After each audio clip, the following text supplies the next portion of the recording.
Can you explain where you grew up and when you really started to recognizing what was going on around you and realizing that things weren't exactly very good for you and your family and your country? Was not even a question that was not very good. I came from a world when I was very, very young that they matched their pony to my Alfred.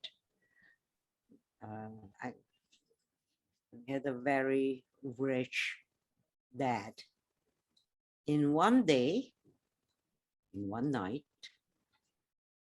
some people in leather coats, I was 5 years old, come in the night. They took my father. They put a pair of shoes, was my brother was 40 years older than I myself, and took us out from the house. Don't know where they took my dad and my mom, my brother, and myself in a big, big shoe, brought us into a house with a haystack. Was nothing in it, dirt on the floor. And then you realize that something is very different. The first night doesn't bother me because usually I had a nanny. So my nanny slept with me. So that first night on the haystack, I slept with my mom and my brother. And that was kind of terrific until you wake up and you realize where you are. Your ponies are gone, your daddy is gone, your toys are gone, and here you are.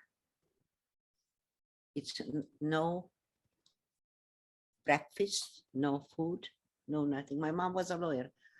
She could not practice. They took her rights away. And she used to go to the railroad stations in the night because it was right after the war and there was shortage of food to load burlap bags with to the trains that she can bring us bread or food. So all of a sudden, you just grow up, you wake up, and you have to be good. You have to wait for your mom to come home and bring you the bread. So you just, your childhood is gone. So you become a young, unexperienced, little human being. And all you know that you have to be good and listen to your mom. Thank God I had a wonderful mother who makes me to survive that horrible situation. And then one day, a gentleman showed up and looked for my mom. When my brother recognized him, my father had lipids on horses, like the horses in Vienna, the ones who do beautiful things and steps. And he had lipids on horses also. And those days were not arena in this part of the world. So they used to do the lipids on horses in circus arenas. That was a Czech gentleman who heard what happened to our family when they don't allow my brother to go to school.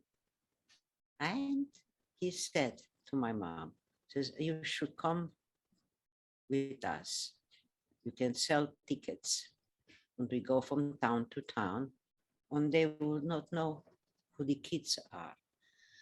And because, of course, you had ballet classes and that you had your little ponies and that. So me, they dress up, original Hungarian, and my brother. The first thing we did, we danced under the list Hungarian Rhapsody, a dance in the circus arena.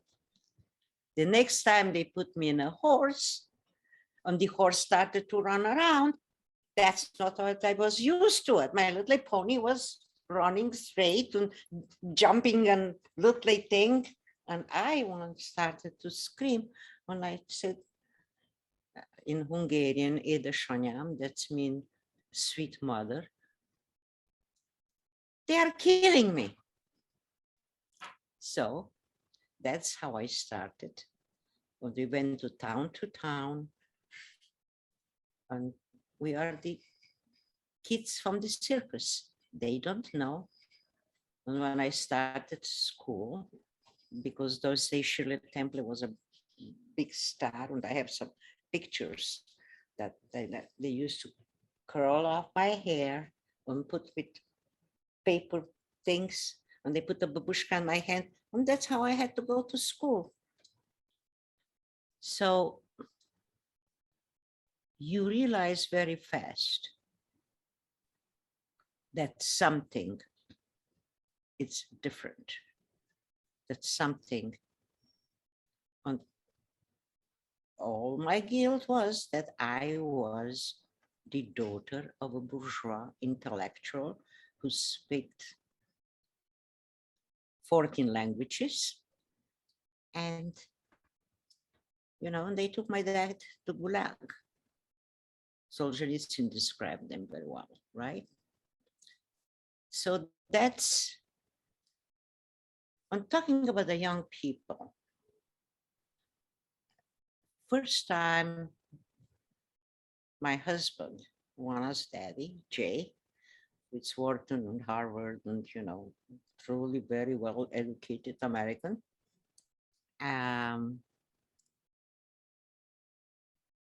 I took him to Eastern Europe. I recall 3 days later, he said,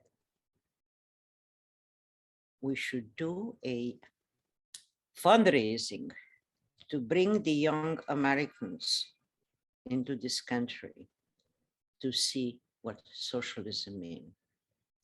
By that point, I was a little star back there. And he brought all my friends who are intellectual writers, they are in Encyclopedia Britannica, actors, the high life. And he told me, says, I am going from one oasis to another oasis, and I don't know if I said, with a sea of shit.